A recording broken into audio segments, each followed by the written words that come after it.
Wim, I understand the film began with an invitation to make a series of short documentaries about the urinals in the film. So, what did you first think? Who told you? What was your first reaction to this proposition, and how did that... No?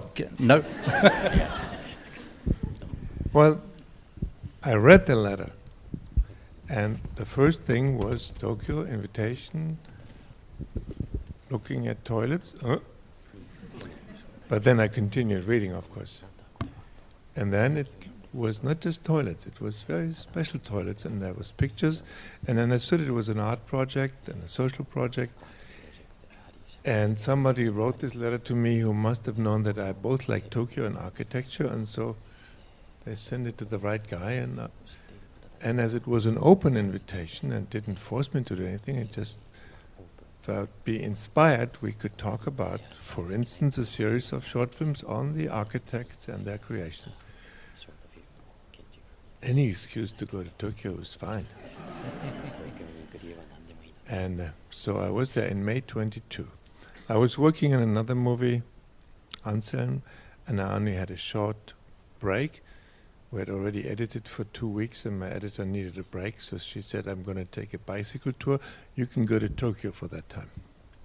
So I was in Tokyo, saw the toilets, liked them.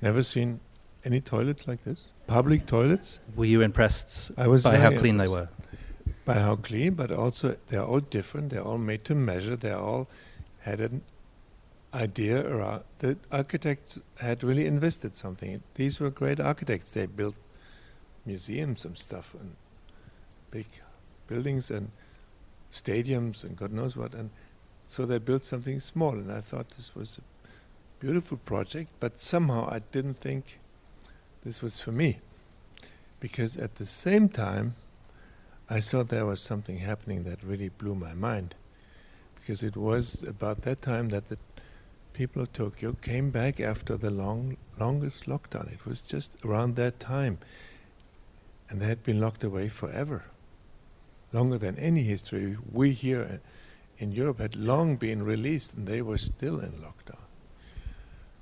And the way that happened was so endearing to me, because in Berlin, where I lived, after the lockdown, it was like there was no tomorrow. People ruined everything. The little park where I lived was destroyed in 2 weeks. It was just a garbage heap. And it seemed like a big victim of the pandemic was the sense of the common good, not just in Berlin, in other places too. And I so much had hoped during these 2 years of staying home that afterwards we'd all behave differently and be better people and better societies and come up with other ways to live, and then it was just havoc afterwards, at least in Berlin. People lost all manners. And in Tokyo I saw the opposite. I was really taken. People cared for their places, and they partied just as well, but then they picked up every cigarette butt. And it was, they cared for their common good, which is, among others, these toilets and their parks and places. So I loved that, and I remembered everything I loved about Japan, and I realized there was this moment for me to do the film that I had dreamt of during the pandemic, and it had to be there, because what I saw made me feel that this was a beautiful thing that I watched. So I said to the producer, thinking I talked myself out of a good job, I don't think I can do 4 short documentaries. But as you asked me to be inspired, well, I'd be inspired to shoot a feature film. All we need is a script and an actor. And I can do it just with those 4 times 4 days, 16 days that you were going to invest into these featurettes. And they said, really? I said, really? Can be done. And the guy who invited me in the first place, Takuma, became my co-author. He's a great creative mind and a great writer and poet. And I said, you come with me and we'll write it. And then this man came in. Because we needed a script, well, we had to write it. But I said, it'd be so good if you can write it for somebody. And I didn't think there was a reason to be modest. I said, this man would be the ideal actor. And the next day they said, you can have him. Because he said, if Wim is doing it, I'm in. So actually, I don't think if I could have done it with anybody else. So did your conception of Hirayama as this sort of, he's a sort of samurai of public service. He's very, in some sense, he's sort of on the outside of society, but he's... he's not so much a warrior. No, but, well, maybe a monk, but... Yeah, a monk samurai, yeah. Yes. So that was informed by casting Kôji, was it? Yeah. Yeah. I've seen him in many movies. I always liked him, and I knew he had the kindest eyes. And I thought, well, if I want to make a movie about a caretaker of these toilets who sort of represents all these Japanese virtues, there ain't nobody better.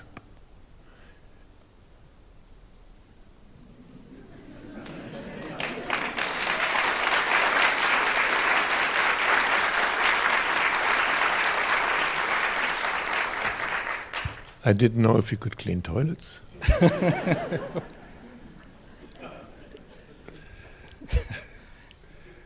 Kôji, did you have to do some research, some method acting to prepare for the role?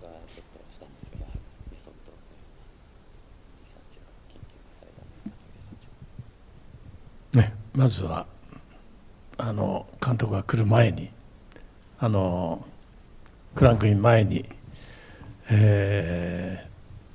実際のその東京トイレットプロジェクトの、清掃員のプロの方に2日間ほど指導していただいて、撮影に臨みました。撮影中もずっとつきっきりでその掃除の動きについてはいろんなアイデアをもらって、撮影してました。撮影が終わる頃には、俳優の仕事がなくなったら一緒に仕事をやろうと勧められました。So first of all, before Wim came to Japan, the Tokyo Toilet Project, I went and met with them, and one of their professional cleaners taught me how to clean toilets for 2 days. And they were also with us during the filming of this movie and gave a lot of ideas. And by the end of the shoot, they said that if I wasn't going to stick with acting, that I could always have a job with them.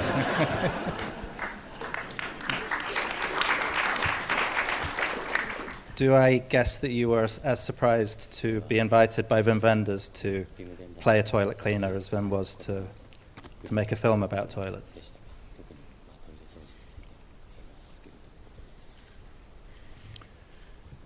いや、もう自分の俳優人生の中でこのビン・ウェンダースという映画作家との作品に参加できるとは本当に夢にも思っていなかったことだったので、最初短編映画ということでしたけども、監督が長編映画をやろうということになって、さらに夢のような仕事でしたね。So never really in my wildest dreams did I imagine that in my acting life I would get to work with director Wim Wenders. And clean toilets. And toilet. So in this becoming a feature film after it was supposed to be a series of short films was really, it's like the dream became even larger and I was just overjoyed. おまけにこんなイギリスまで連れてきてもらって本当に幸せです。And now I've been brought all the way here to England, and I just couldn't be happier. Thank you.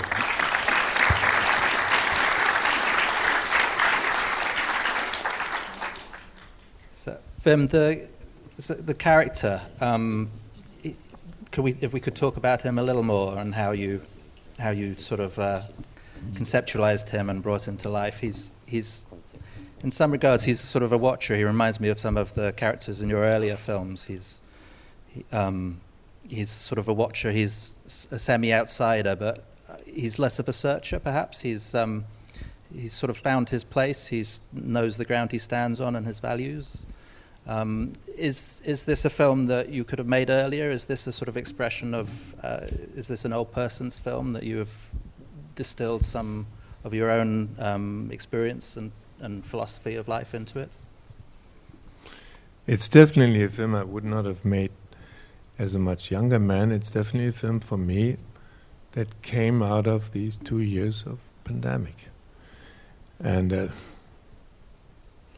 I put a lot of stuff in that I was dreaming about, and I can't conceal that I like some of the music in it.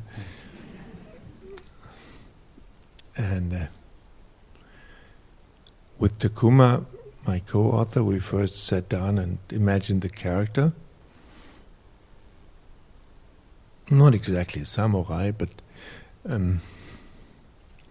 man who loved being of service and who definitely had a different life. He wasn't born a toilet cleaner. He probably had a more privileged life, and you guess a little bit in the course of the film that this was the case, even if you don't get to find out all our thoughts, because we wanted you to fill in yourself this past.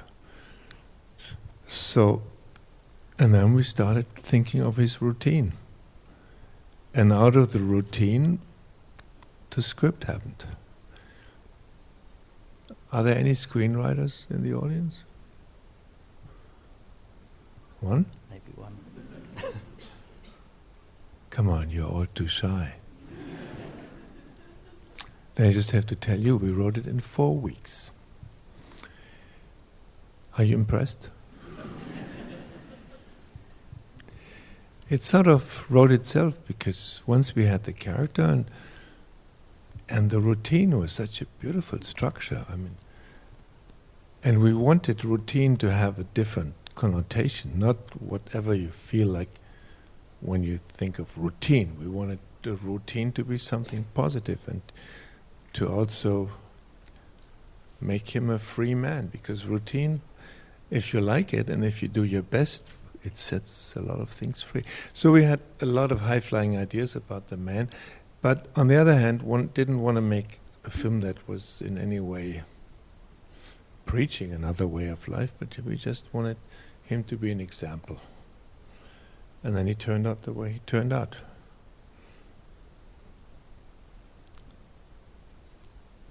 And what did you need in terms of making the sort of minimalism of the structure and the story and the character work? What did you need to do there? The minimalism was one of the central ideas from the beginning, because I had met a number of young people, both in America and New York, also in Europe, and they were into reduction and minimalism. And there isn't sort of a club, if you have more stuff than fits into a suitcase, you cannot be a member. Mm. And I like these people, and I like their approach, and they were all pretty clear and knew what they wanted to do in life. I liked their clairvoyance, and they were all very positive. And I realized owning less and having less possessions was a pretty damn good idea.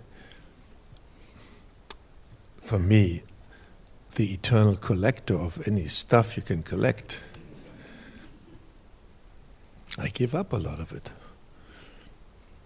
Anyway, that was one of the principal ideas, and we had explained that. I had explained that with Takuma to him, and we had talked about minimalism, and then the day before we then actually started shooting, I thought he should really feel at home in his apartment and it should fit the character that we talked about. So we had found this apartment already in May on my first visit, because I felt would be good to know the place where he lives. So we found this beautiful little house, this wooden house in the shadow of this big sky tree tower in this working class area of Osaka. And then we went to the place a day before the shoot, and the art department had gone to work. They love to fill places with stuff. So I couldn't recognize it. It had lots of furniture and useless stuff. So I said, Kôji, come on, we have to clean up. So we spent a few hours, and I asked him to just point out everything that he didn't need in his character, and he was already in his character. I was a little regretting when he also pointed to the only chair, because that meant I had to direct from the floor, but in the end there was just the futon left, the shelf with the books and the cassettes, and this little table with the plants, and that was basically it, and that felt very good. And the art department was mad because they sent the whole truck back. And we felt quite relieved. And so minimalism is something that sets a lot of things free. And because he was such into minimalism with my DOP and I, we thought, I have to do the same. So we sent all the tracks back, and the dolly, and the crane, and the Steadicam, and the gimbal, and we just kept, my DOP kept the camera. And we shot the film basically with him as a living tripod. Just handheld everything. And he's very good at standing still sometimes, because I didn't want a wobbly camera. I don't like that, but it is the whole film is handheld, so we worked with the tiniest possible camera unit, and basically like you would shoot a documentary. And Franz and Kôji really stuck a big friendship, which is good because Franz sometimes was really close to him.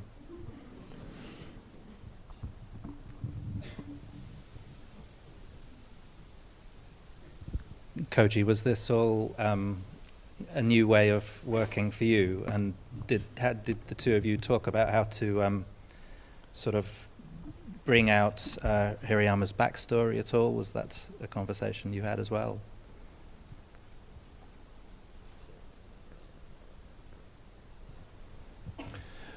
クランクインの前に監督と初めて会って、まだ脚本もできてない時に、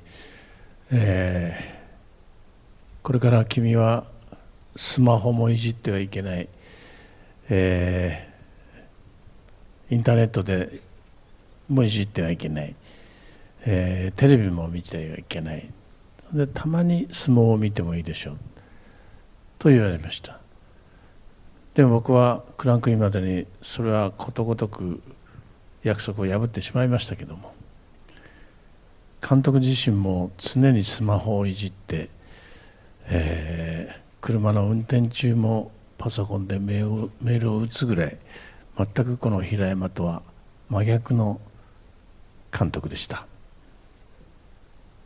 とりあえずSo before the shoot began, and before even the script was written, Wim had asked me, don't use your smartphone, don't use the internet, don't watch any TV. And before as the shoot... preparation. And I totally broke that promise completely. And however, I also noticed that our director would be on his phone a lot, and even in the car he would be typing emails on his laptop, so he was very different from Hirayama. まあそんな監督ですけども、全面的にその監督の存在はスタッフもキャストも信頼できる監督だから、非常に僕たちはのびのびとこう仕事をさせてもらったような気がします。映画というものがなんか一番この自由だということが大切だということを教わったような気がします。そしてみんなが多分撮影終わった頃には映画作りが楽しいもんだというものを改めて感じた監督でした。and that's our director. But his existence was definitely one that gave us so much trust on set. And as actors and as the crew, we were all sort of able to spread our wings in a sense, because we really learned from him that there can be so much freedom in filmmaking, and that filmmaking can really be fun. That's something that we felt in a new way working with him. Especially if you make a film like this in 16 days, and if you work all day and do 40, 50 setups a day, that is actually really fun. Because you never get out of character for him, and we inside a scene could, as we first shot a master shot, and after that could, like on the fly, invent which other shots we would need to cover it, and it was such a fluid thing, and as we had everything on the shoulder, we could change camera positions in 20 seconds, and we actually never released him. And at the end of the last shoot, he was wondering if it was true that he had a trailer. He had never seen it. We could have saved a lot of money.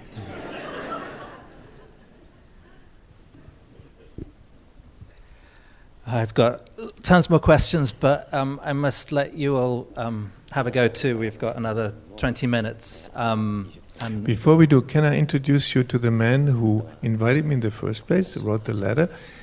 Kôji is there? There you are.